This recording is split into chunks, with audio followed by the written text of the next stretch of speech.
Hey, what's going on, guys? So, thanks for tuning into the show. Hopefully, you're enjoying your day. Hopefully, you enjoyed the football that we did see yesterday. Well, Sunday, depending on when you listen to. So, Sunday. I'm going to give you some of my quick thoughts from some of the games that I did watch because I did watch quite a few of them, and probably the ones that I missed, I may go back and check out a little bit later. But some interesting storylines I think were created from this past Sunday, and we might be looking at some teams and some players in a different light. So, like I said, I just want to go through kind of quickly, talk about some of the games I saw, some of the players with great performances. Just give you, like I said, quick reactions from the Sunday that was. So, Sunday it started off very early with the game in Germany. I understand the NFL, wants to expand its brand, which most leagues want to do. I think it was cool seeing a game over in Germany because we know that we've seen a lot of games in London, but Germany being a new experience outside of NFL Europe because I think they had a Berlin team in NFL Europe, but seeing a regular season game over there, cool thing. Fans seem to love it. I think the players liked it, and it was a good game as well. They, got to see the Seahawks and the Bucks. Bucks got a big win, so now you know we're going to see if this is the catalyst to the Bucks getting back to the kind of football that we expected coming into the season, and just completely dominating that division. Because, like I said, the rest of the as I said before, the rest of that division it just isn't good right now. So I fully expect the Bucks to kind of ride a little wave here and get some distance between themselves and the rest of that division, whether it's the Falcons, the Panthers, or the Saints. Vikings Bills was easily game of the day for me. Vikings came into this one with, I think, a bit of a stigma of being a one loss team that a lot of people don't believe in because I think the quality of wins weren't necessarily there for a lot of people.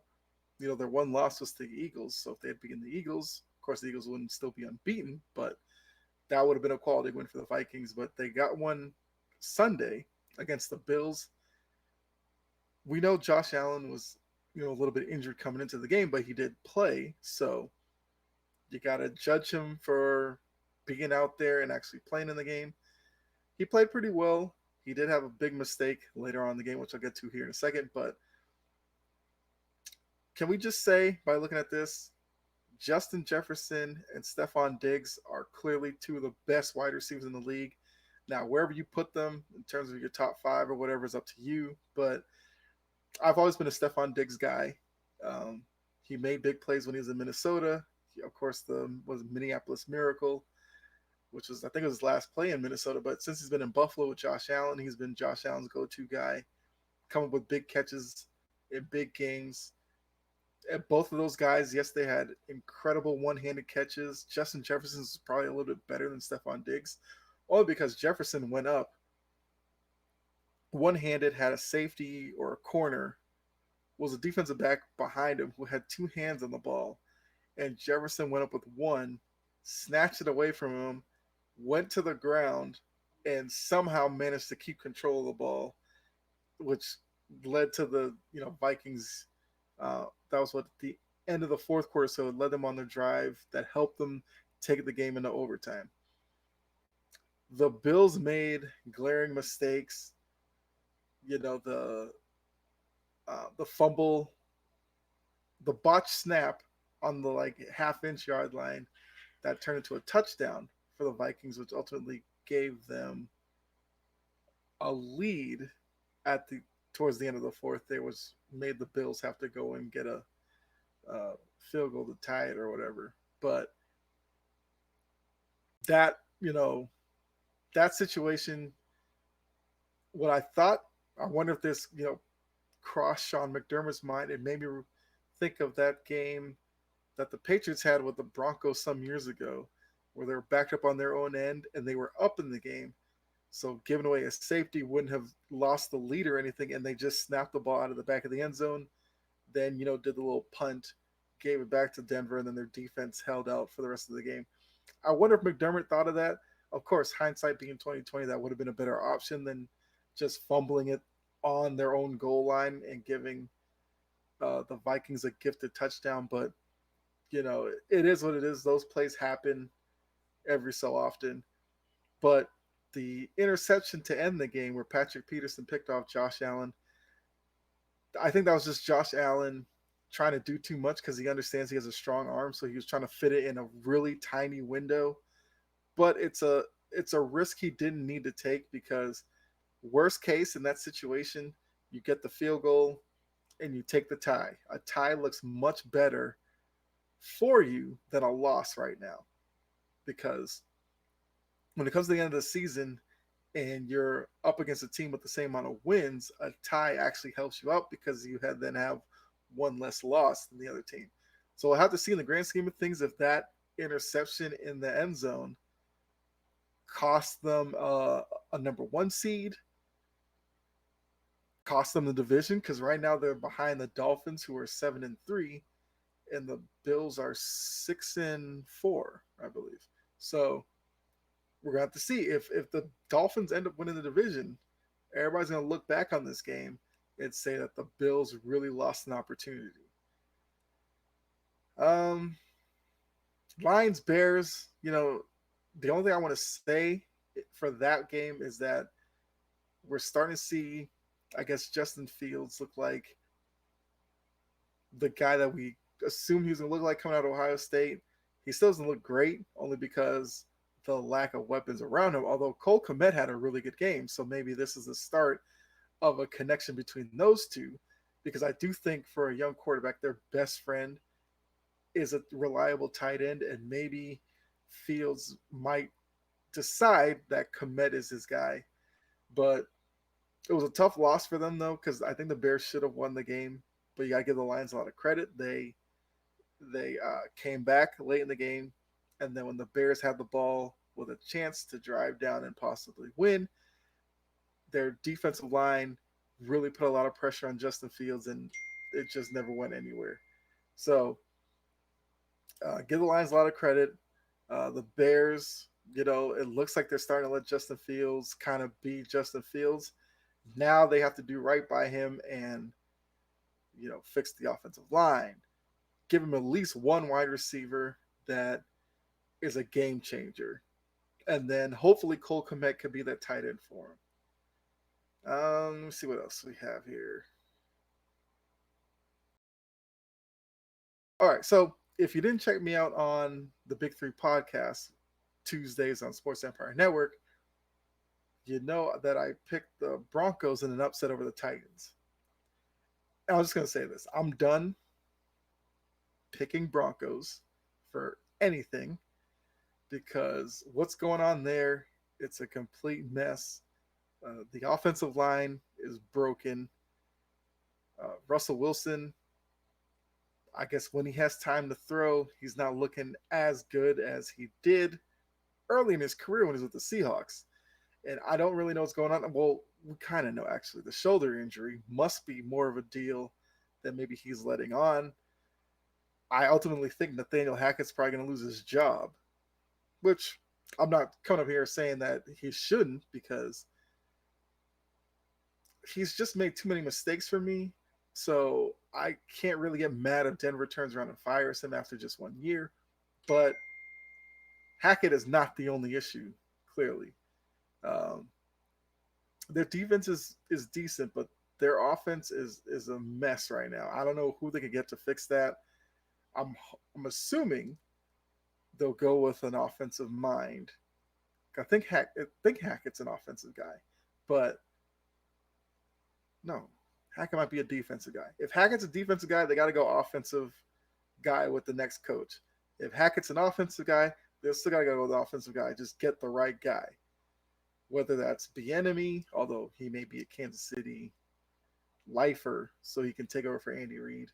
Um, Byron Leftwich out of Tampa Bay, maybe that's a spot he can go, but they got to do something there. They're stuck with Russell Wilson for the next 4 years, so they're gonna have to figure it out somewhere. I think it's 4 years for Russell Wilson, but yeah, Denver not good. Um, Tennessee, I'll give them some credit because I kind of discounted them in this matchup. That's kind of why I went with Denver. Tennessee knows who they are. They are a run focused offense that can be opportunistic defensively, but um, Denver definitely helped them out because Denver didn't really put too much pressure on them and really force them to do anything. Because Denver's offense, like I said, is it's just broken right now. I don't know what to really say about that. That's I'll just leave it at that. Denver is broken, and I'm done picking them. I'm done trying to hold out hope that Russell Wilson figures it out. At this point, I'm assuming it's just going to be this way until next season, where he can maybe heal up the shoulder, they get a new philosophy, something. Um, Colts Raiders. So Jeff Saturday, his first game, he gets a win over the Raiders, which I mean, it kind of seems fitting that his first game would be against the Raiders. The Raiders have been kind of a mess. And from watching the game, I mean, Mark Davis has come out and said that Josh McDaniels, well, he basically said like Rome wasn't built in a day, which I guess is his way of giving the vote of confidence to Josh McDaniels that he won't get fired or anything like that. But the way this is going, I'm assuming, now, of course, I'm not listening to Las Vegas sports talk, but I'm assuming fans over there have got to be frustrated with Josh McDaniels. So, to be honest with you, I've been thinking about this since that game yesterday. Like, is it just me, or is Josh McDaniels just destined to be New England's offensive coordinator next season? Clearly, he's tried leaving New England before, doing his own thing, hasn't worked. He's ended up back in New England. Maybe that's just his lot in life to be a NFL offensive coordinator, or maybe he wants to do the head coaching thing. Maybe he could dip into college if he really want to. But if this Raiders thing doesn't work out, I can't see him getting another NFL job. You know, it took him a while after the Colts thing where he took the job, then backed out of it. It seemed like a lot of teams were mad about that. But now he had this Raiders job and it's not going well. I think I was on like Apple News or something and saw some story about, I think, like veteran players in Vegas don't want to do the Belichick thing. So I guess McDaniels is trying to bring like a Patriot type of structure, and apparently the players aren't down for it. If that's the case, I don't see how Mark Davis can bring him back if the players don't like the culture that the coach is trying to implement on the players. So that's definitely something to watch. But McDaniels, definitely the hot seat for him has to be like level 10 at this point. I feel like anything short of probably, well, if they somehow find a way to make the playoffs, fine. He's probably safe. But it's increasingly looking like there's no possible way McDaniels can go back there for another season. So potentially that's another job's going to open up. I mean, and then I guess to give Saturday some credit, he did get a win in his first game. The whole Matt Ryan thing seems a little weird that, for Frank Reich, the end of his tenure, Matt Ryan wasn't available, but then they named Jeff Saturday as the interim coach, and then all of a sudden Matt Ryan's the starting quarterback again. So what's going on there? Kind of weird, but that's the Colts being the Colts, and that's Jim Irsay. So, I'm not gonna hurt my head trying to figure out what's going on there, but that's definitely a weird, weird situation. Um, what else I got? Packers beat the Cowboys. Well, who cares? No, I'm just kidding. But LaFleur seems like he's changed play calling to go run centric. Been saying that for weeks. For some reason, they were reluctant to do it, but I mean, they did it in this game. Won it in overtime over the Cowboys, 31-28. Cowboys they didn't look good. This is a game the Cowboys should have won. Dak Prescott was too careless with the ball, threw a couple of questionable interceptions. Um, I think I saw a stat on ESPN earlier this morning where they said that I think Dak Prescott has the lowest completion percentage of any quarterback on third down this season. I believe is what he said. What they said, and he's hovering around Tim Tebow like numbers for this season. Now, Prescott's only played, I think, 6 games this year. So it's kind of hard to compare him to Tebow, who had a full season, but that's not the kind of company you want your starting quarterback to be in, especially for Dak Prescott, who's supposed to be a big money guy down in Dallas. And it's supposed to be the guy to get them back to their Super Bowl glory from the mid 90s days when the Cowboys are kind of running the NFL. You don't, like I said, you don't want to start hearing Tim Tebow in the same sentence as your guy. So that that could be a sneaky, interesting development if Prescott continues to play this way and struggles, and the Cowboys fall short of expectations again. What happens? I don't think they get rid of Prescott, but maybe they put him on a shorter leash next season, or I don't know. Be interesting to see because the Cowboys, we know Jerry Jones can be impatient, so he may love Dak Prescott today, but by the end of the season, who knows? Stranger things have happened. Um, Cardinals Rams. Just say it real quick. Um, both starting quarterbacks were out, so we had Colt McCoy, the former Browns quarterback, versus John Wofford. I think went to Wake Forest, I believe. Yeah, so the Rams are in serious trouble. What are they, like 3-7 right now? And I think what's happening here is something that I've kind of been thinking since the Rams won the Super Bowl, and I actually predates that Super Bowl win from when the Rams lost the Super Bowl to the Patriots, and McVay was like kid in the candy store when he met Belichick on the field before the game, and was like doing way too much. It was like it just screamed of, "Oh, I'm just happy to be here and coaching against one of my idols." But now that they won the Super Bowl, it almost seems like they feel like they've arrived, and maybe they didn't prepare as well for this season. I don't know, but I can't remember in recent time a Super Bowl winner looking this bad the following season. It's one thing if like 2, 3 years down the line, you went all in for that Super Bowl ring, and then some of the guys, maybe the contract comes up and you lose players. Fine. I feel like the biggest loss from the Super Bowl team was Whitworth on the offensive line, and it seemed like that sent the whole uh, roster and team back a couple of years. The offensive line struggles to block. The running game, because of that, isn't consistent. Stafford's been up and down all season, and now you throw in John Wofford. Didn't look any better. The defense. The defense let Colt McCoy move the ball enough to put up 27 points. Now, some of that does fall on the offense, of course, because of Wofford and the offense aren't moving the ball. The defense can get tired, but there's a lot of issues with the Rams right now. And I still can't figure out this whole thing about the Rams and the Chargers when they play in LA, that it's never a home field advantage for them. How did that happen? Like, what's going on in LA? I know LA is one of those cities where a lot of people move to LA, but I don't get it. It's weird watching Rams and Chargers games and then making it feel like those teams are the road team because the other team's getting louder cheers. Weird dynamic. I don't know if they how they fixed that.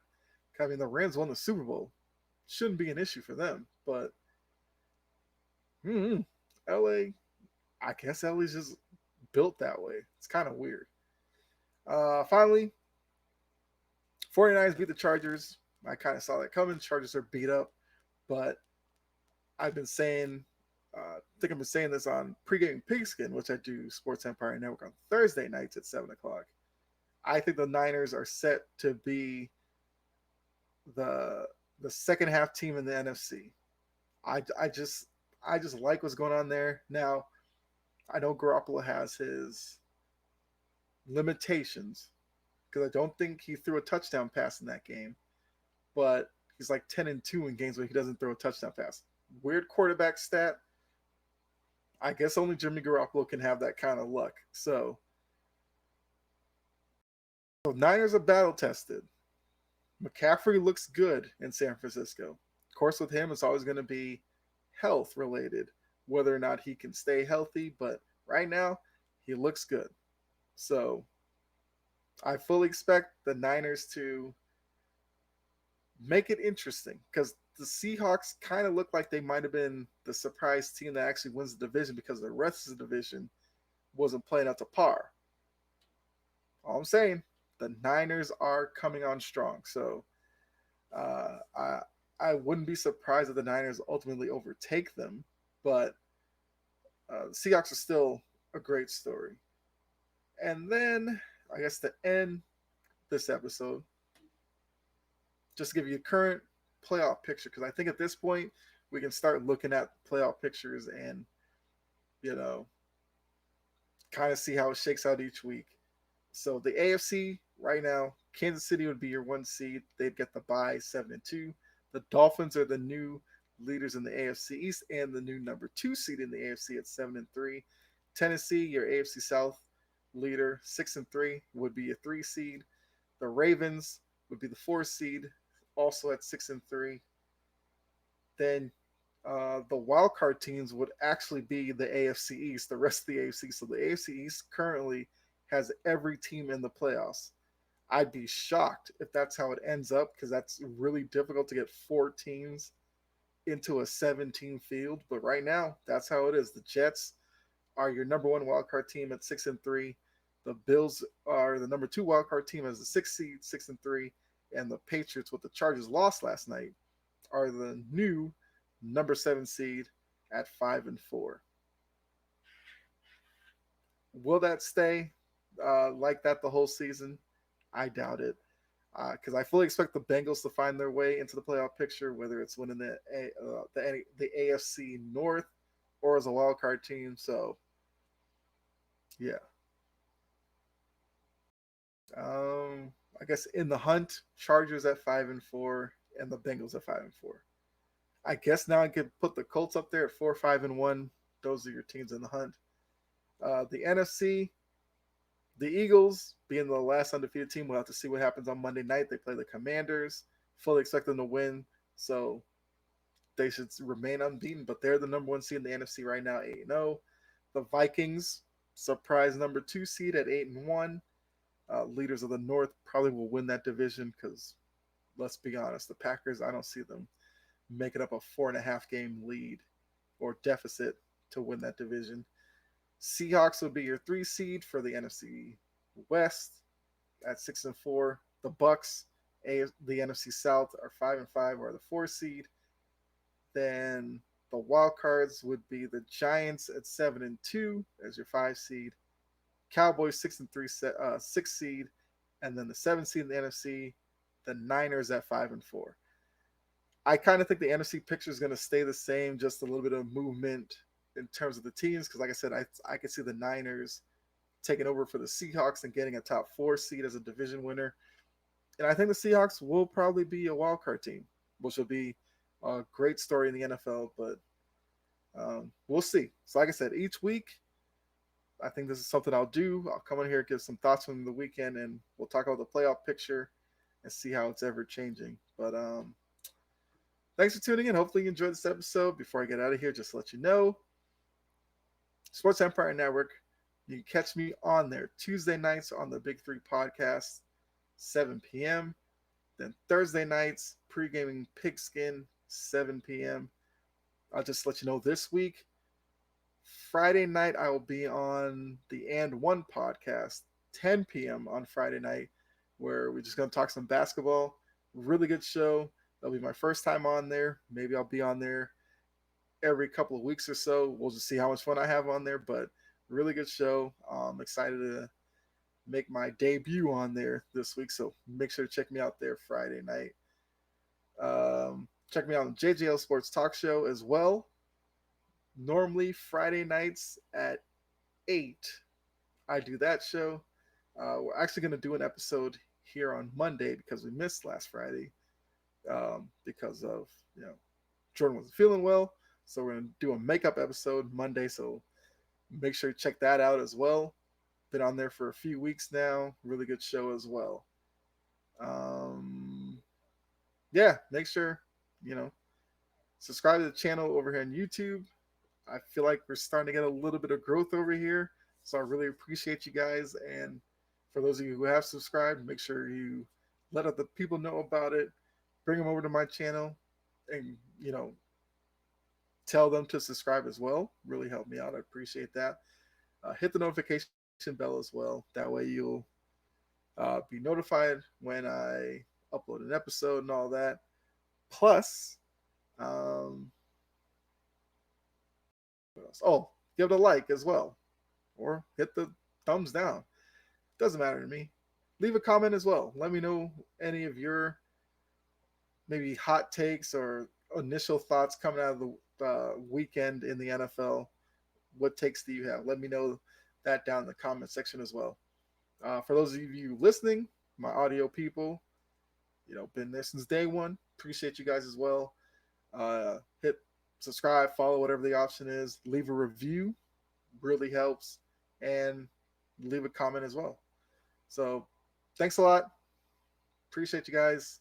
Appreciate you guys, tuning in and helping me grow this channel slowly.